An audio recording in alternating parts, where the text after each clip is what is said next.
Bonjour et bienvenue dans cette toute nouvelle vidéo dédiée au terminal en spécialité mathématiques. Et donc dans cette toute nouvelle vidéo, nous allons parler de dénombrement sur des ensembles finis. Dénombrement sur des ensembles finis. Alors donc là, on va s'inscrire maintenant dans un nouveau chapitre. Donc là, on est sur l'avant-dernier chapitre de spécialité mathématiques. Il y en aura un petit dernier que je lirai avec un chapitre conformate complémentaire. Donc sur les variables aléatoires. Donc là, on est sur l'avant-dernier chapitre de spécialité maths. Je préviens, c'est pas forcément un chapitre facile, ni évident d'ailleurs. Donc il va falloir bien le suivre, être à l'aise petit à petit, vous allez voir, en vous entraînant. Non, ça devrait être moins difficile. Mais c'est vrai que c'est pas un chapitre qui est évident. Et il faut surtout bien s'approprier le vocabulaire. Parce que, pour le coup, au niveau de ce chapitre-là, en général, les calculs, ils viennent assez intuitivement. Mais on n'arrive pas, ce qui est un peu difficile dans le chapitre, c'est le vocabulaire. Donc c'est pour ça que je vais essayer de vous l'expliquer tranquillement, avec des exemples si possible, pour que vous puissiez bien vous visualiser chacun des termes qui vont être utilisés au sein de cette vidéo. Ok. Par ailleurs, du coup, ceux qui iront en prépa l'an prochain, notamment en prépa MPSI, je pense, mais je crois que ce soit aussi en PCSI, ce chapitre-là, vous le reverrez l'an prochain. Ok. C'est un chapitre qu'on voit aussi en prépa, donc quitte à faire, vous mieux le maîtriser dès l'année terminale. Comme ça, quand vous le voyez en prépa, en tout cas, vous mieux comprendre le maximum en terminale pour que quand vous allez en prépa, au moins vous ne soyez pas trop perdu. Ok. Vous voyez ce que je veux dire? Bon, alors bah, c'est parti mon kiki, on va pas perdre trop de temps parce que cette vidéo demande quand même beaucoup de définitions. Donc première définition, on va définir ce que c'est que la partie dans l'ensemble. Et avant de définir ce que c'est que la partie dans l'ensemble, j'aimerais que vous ayez au moins une idée de ce que c'est qu'un ensemble. Pour que vous ayez une idée de ce que c'est qu'un ensemble, j'aime bien le faire sous forme imagée pour le coup. L'idée c'est de prendre une trousse. Ok, alors imaginez-vous une trousse. Voilà, c'est le premier objet qui me vient à côté de moi par exemple. Imaginez une trousse. Donc je vous mets une petite image peut-être pour que ce soit plus clair. Donc une trousse, et comme vous savez plus que moi, je la prends en disant que dans une trousse, on peut mettre n'importe quoi. On peut mettre à manger, on peut mettre des objets de toute nature. Et donc en fait, une trousse, c'est un récipient qui va contenir un certain nombre d'objets, ok, de diverses natures, ok. Et en fait, donc, un ensemble, c'est ça. Un ensemble en mathématiques, c'est tout simplement, en quelque sorte, un gros paquet qui va contenir un certain nombre d'éléments, ok. C'est juste ça un ensemble, ok. Par exemple, l'ensemble des entiers, c'est un ensemble qui va contenir tous les nombres entiers, ok. Donc allant de 0 jusqu'à une infinie, ok. Donc après ces ensembles-là, en effet, on peut les caractériser par leur nombre. On peut dire soit il est fini ou soit il est infini, ok. Et cela va dépendre du nombre d'éléments qu'il y a au sein de l'ensemble, qu'on va définir un petit peu plus tard par un terme précis qu'on appelle le cardinal. Bon, là maintenant, ici dans le premier temps, on va définir ce qu'on appelle la partie dans l'ensemble.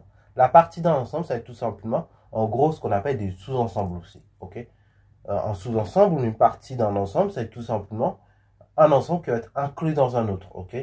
Par exemple, si je prends ma trousse et que je prends, je sais pas moi, tous les stylos de couleur verte, et en fait, tous les stylos de couleur verte, là, j'ai formé un sous-ensemble qui appartiennent à l'ensemble qui est la trousse, ok. Et là, ainsi, j'ai défini la partie d'ensemble.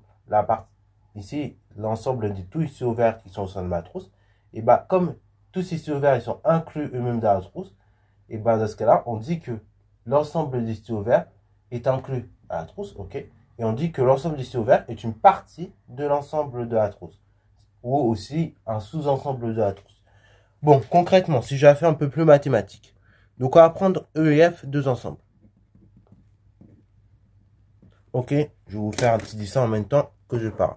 Donc là, j'ai un ensemble E en bleu. Voilà, et là, je suis en bleu. Et donc, au sein de cet ensemble E, je vais y introduire un autre ensemble que je vais appeler l'ensemble F. Pareil que j'achèterai en vert, du coup. Et on va dire que l'ensemble F est une partie de l'ensemble E, ou bien que l'ensemble F est un sous-ensemble de l'ensemble E, si et seulement si tout élément qui appartient à F appartient également à E. Ok. Par exemple, là, je prends cet élément-là, ou cet élément-là. Ces trois éléments que j'ai mis par des croix vertes, et comme ils appartiennent tous trois à F, mais que l'ensemble F appartient également à l'ensemble E, enfin, il inclut l'ensemble E, et du coup, par conséquent, je vais tout simplement dire que l'ensemble F est une partie de l'ensemble E. Ok. Alors, faites gaffe aussi au terme de vocabulaire. Pour l'appartenance, on va parler d'appartenance entre un élément et un ensemble. Et pour l'inclusion, on va parler d'inclusion entre dans l'ensemble dans un autre, ok? Voilà. Ça aussi, c'est pareil, il faut avoir ça un petit peu en tête. Voilà, donc ça, c'est bon. Donc, EF sont deux ensembles. Donc, on appelle. Donc, on a dit partie de E. Ou bien aussi, on peut dire sous-ensemble de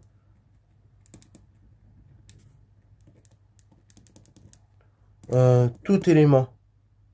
Donc, on appelle partie de E. Ou sous-ensemble de E.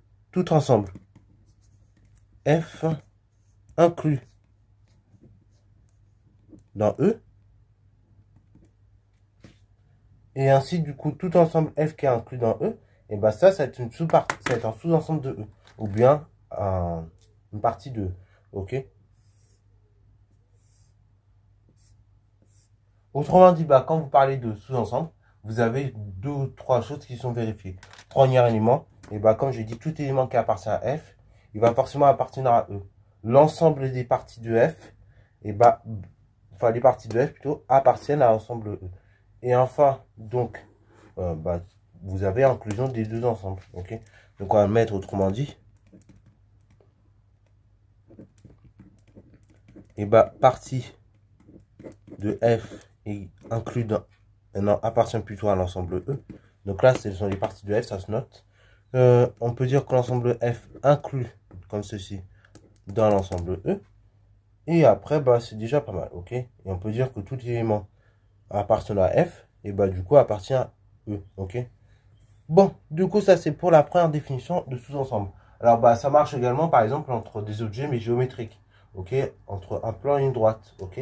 Et bah, tout élément qui appartient, donc, toute droite, vous avez un plan ici. Bon, il faut imaginer que c'est un plan, ma règle. Non, ça va pas très bien passer. Il faut imaginer maintenant, j'ai mon équerre. Donc, mon équerre définit un certain plan. Et donc, je vais prendre une droite qui appartient au plan. Enfin, qui est incluse dans le plan, comme vous voyez là. Et ben, on va tout simplement dire que la droite est un sous-ensemble du plan. Ok? Puisque tout élément qui est sur la droite appartient forcément au plan. Voilà.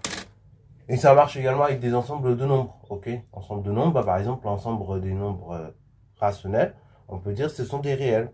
Ou bien même, on peut aller plus loin, pour ceux qui ont fait maths experte, on peut dire que ce sont des nombres complexes, des nombres rationnels. Puisqu'en effet, je peux l'écrire sous la forme d'une partie réelle, plus une partie imaginaire qui vaut 0 ici. Ok? Donc on a bien un nombre complexe. Et de même, on peut dire qu'un rationnel, c'est aussi un réel, parce qu'en fait, bah, comme pour tout nombre réel, un nombre rationnel, je peux le représenter sur une droite. Voilà, donc là c'est une deuxième caractérisation par ailleurs de l'ensemble des réels. Bon, voilà, donc un certain nombre de définitions. Deuxième chose, on va parler du complémentaire. Ok, alors complémentaire, ça, cette notion-là, vous la connaissez bien à cause des probabilités. Ok, et normalement vous l'avez bien en tête depuis le bac. En effet, bah, on va dire que deux ensembles sont complémentaires. Si et seulement si, bah, en fait, l'intersection entre les deux, elle est nulle. Et si et seulement si, et bah, quand vous faites la réunion des deux, c'est égal à tout l'univers oméga. Ok, ça c'est une caractérisation du complémentaire. Autrement dit, si je le mets autrement, le complémentaire de A, donc là, on va faire un petit schéma pour que vous puissiez visualiser. Donc on va appeler complémentaire de A tout élément qui n'appartient pas à A. Autrement dit, tout élément qui n'est pas dans la partie bleue, mais qui est forcément dans la partie noire. Donc on appelle complémentaire de A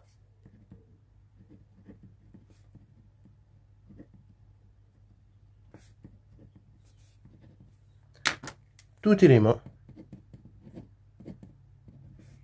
qui n'appartient pas à A. Voilà, et donc ça, une fois que vous avez ça en tête, c'est nickel. Ça vous permettra de bien caractériser les choses. Du coup, le complémentaire de A, on va le noter de la façon suivante. On note en général soit noir, comme ceci, ou bien à bas. Voilà, donc ce sont les deux façons de noter le complémentaire de A. En clair, bah, complémentaire de A, on peut prendre des situations très simples. Imaginez que vous êtes en classe de terminale 7, vous avez des élèves qui font maths experte et des élèves qui ne font pas maths experte. Et bah du coup, le complémentaire de l'événement faire maths experte, c'est forcément ne pas faire maths experte, tout en restant en terminale 7. Donc là, bah du coup, tous ceux qui ne feront pas maths experte et qui sont en T7, et bah eux, ça désigne le complémentaire de A. Et tous les élèves qui font maths expert, eux respectent l'événement A. Donc, eux, ils vont être dans la partie bleue. Ok? Voilà. Donc, ça, c'est bon. Ça, c'est pour le complémentaire. Maintenant, on va parler d'intersection. Alors, du coup, l'intersection, eh ben, on va prendre deux ensembles. Donc, A et B, on va prendre deux ensembles. Pour parler d'intersection, l'intersection de A et de B, tu as tous les éléments qui appartiennent simultanément à A et simultanément à B. Ok? Donc, A inter B, comme ceci, ce sont tout simplement tous les éléments donc, ce sont tous les éléments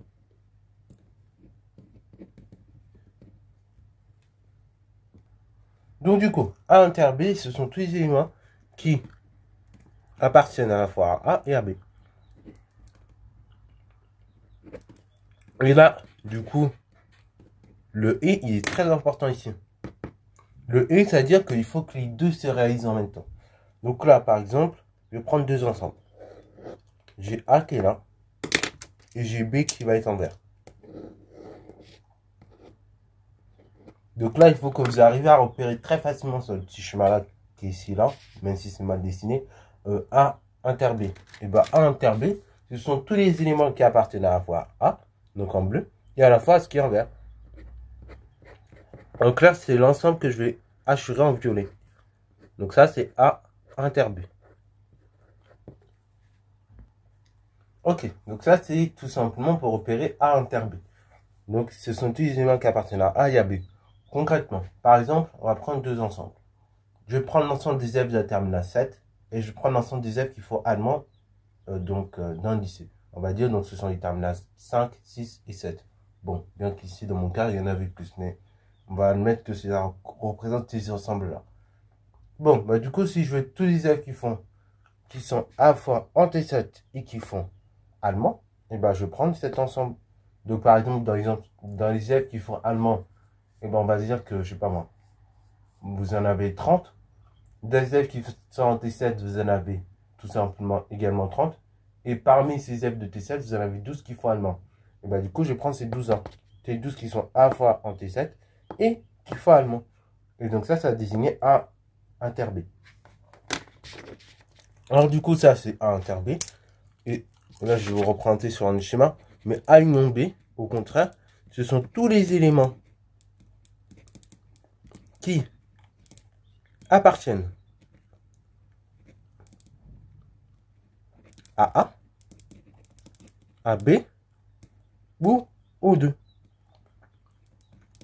Donc en clair, c'est tout le monde quoi. Donc là, A inter B, si je fais sur le schéma ci-dessous, donc là vous avez A, je vais mettre l'élément B en vert. Et bah A inter B, je prends tout le monde. Je prends tous les éléments qui sont dans. Donc là, je vais mettre dans une couleur. Je prends tous les éléments qui sont dans A. Tous les éléments également qui sont dans B. Et donc tout ça, ça c'est A union B. Voilà.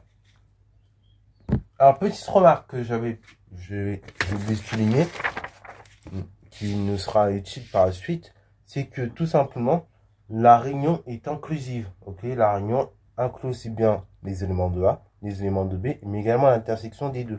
Ok, donc dans l'intersection, vous avez A union B. Tandis que l'intersection, elle est restrictive. Ok, on peut dire qu'elle est restrictive puisqu'elle inclut les éléments qui sont seulement dans A, les éléments qui sont seulement dans B, et elle retient seulement les éléments qui sont dans A et dans B en même temps.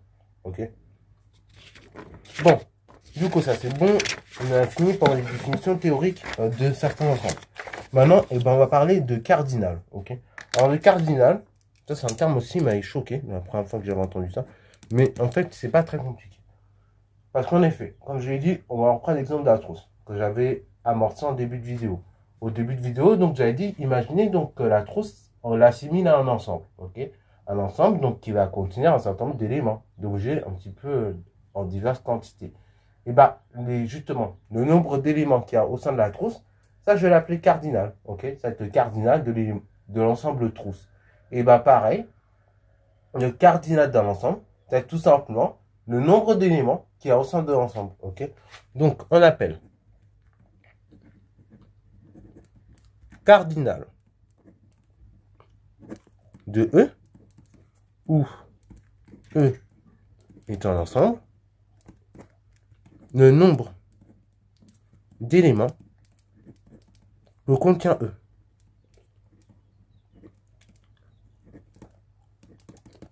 Donc on le note de la façon suivante. On note du coup cardinal de E. On note card E, comme ceci. Alors du coup, si le nombre d'éléments qui sont de l'ensemble E est défini, ce qui veut dire que le cardinal de E est fini, et par conséquent, je veux dire que mon ensemble est fini. Ok? Donc ça, c'est pour le cardinal.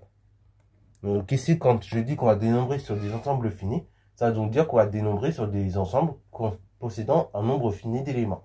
Alors du coup, maintenant qu'on a ça, on va commencer à faire du dénombrement. Première chose, on va prendre deux ensembles, ok? Donc soit A et B, deux ensembles. Alors là, je ne pose pas forcément de conditions sur ces deux ensembles, donc ils peuvent se chevaucher, ils peuvent tout simplement être disjoints. Voilà, là je ne pose pas de conditions sur les ensembles A et B nécessairement. Donc là j'ai A. Là en vert, je vais représenter B. Et donc ici, on va s'intéresser au cardinal de A union B. Donc, cardinal de A union B. Comment je vais faire ça? Et d'abord, je vais compter tous les éléments qui appartiennent à A. Donc, je vais prendre cardinal de A. Ensuite, qu'est-ce que je vais faire?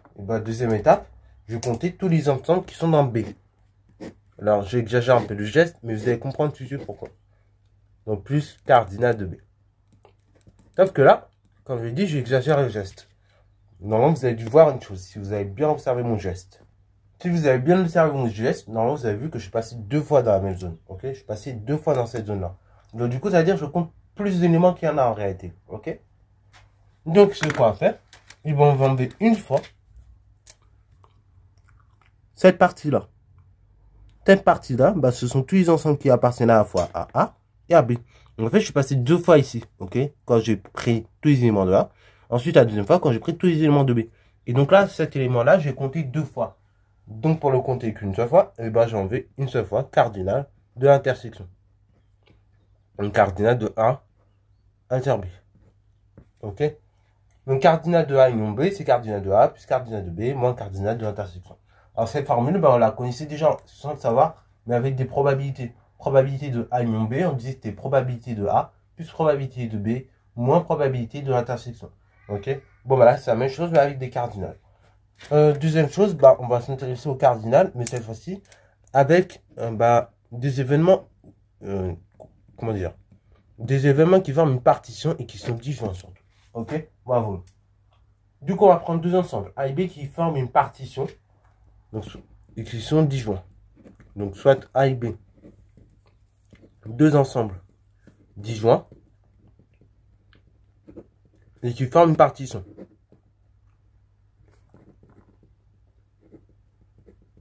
Ok, donc je prends mes deux éléments, mes deux ensembles, A et B, ils forment une partition et ils sont disjoints. Là, le fait qu'ils soient disjoints et qu'ils forment une partition, c'est super important. Parce que si je ne pose pas ces deux conditions-là, on revient ici, on revient sur cette propriété-là. Alors d'ailleurs, cette propriété-là, elle a un nom, c'est tout simplement le principe additif, ok?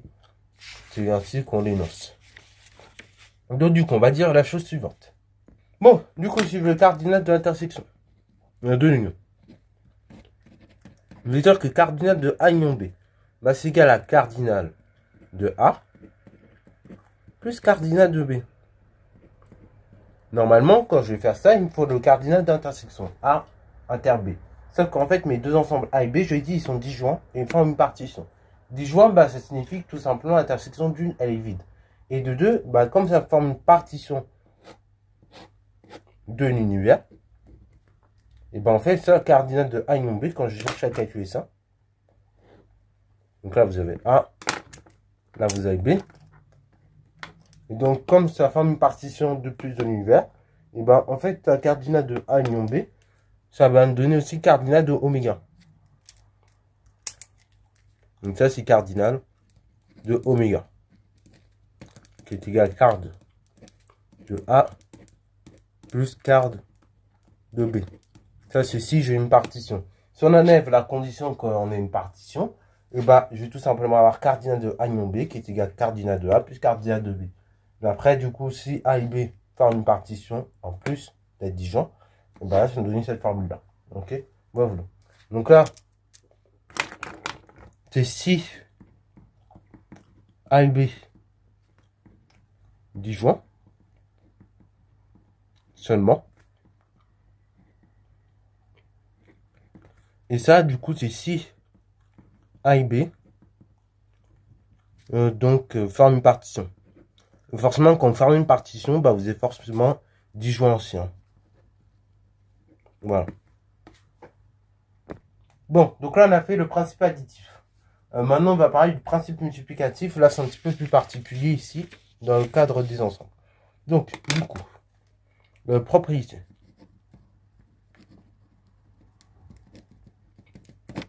Donc, soit E et F, deux ensembles.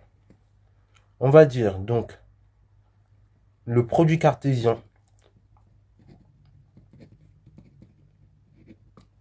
de E par F, donc ici notre E croix F, comme ceci, et bah, c'est l'ensemble des choses suivantes, ok?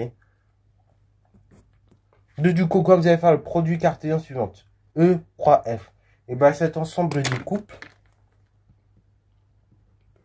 suivants, dans des couples A1, A2, où A1 appartient à l'ensemble E et A2 appartient à l'ensemble F. Ok, en fait, vous allez unir sous la forme de ce couple tous les éléments qui appartiennent à l'ensemble E et tous les éléments qui appartiennent à l'ensemble F. Ok, voilà. Et en fait, vous formez un couple comme ça de deux ensembles. Donc, en fait, le produit cartésien de deux ensembles, vous allez avoir un couple contenant deux éléments. Ok. Après, bah, du coup, si vous faites le produit cartésien de trois éléments, et bah, au sein des couples, vous n'aurez plus un couple de deux éléments, mais un couple de trois éléments. On appelle ça aussi un triple. Après, bah, si vous faites le produit cartésien de quatre ensembles, vous allez avoir donc un quadruplet. Ok. De façon générale. Donc ça, c'est pour quand on fait le produit cartésien de n ensemble. Ok. De 2, 3, 4, etc. Mais si je fais le produit cartésien, donc, et bah, de plusieurs ensembles, mais qu'on reste sur le même ensemble. Par exemple, le cas particulier. Bah, si je fais E fois E, qu'on peut écrire d'ailleurs E au carré, et bah ici, le résultat que je vais obtenir, ça va être tout simplement un couple. Donc, ça va être l'ensemble des couples A1, B1, où bah, A1 appartient à l'ensemble E, et B1, par exemple, va aussi appartenir à l'ensemble E. Autrement dit, l'ensemble des couples que je vais tenir, en faisant ce produit cartésien, ça va être des uplets, des deux uplets. Donc des deux uplets de l'ensemble E. Et de manière générale, si donc j'écris l'ensemble E puissance P, et bah le résultat, le produit cartésien,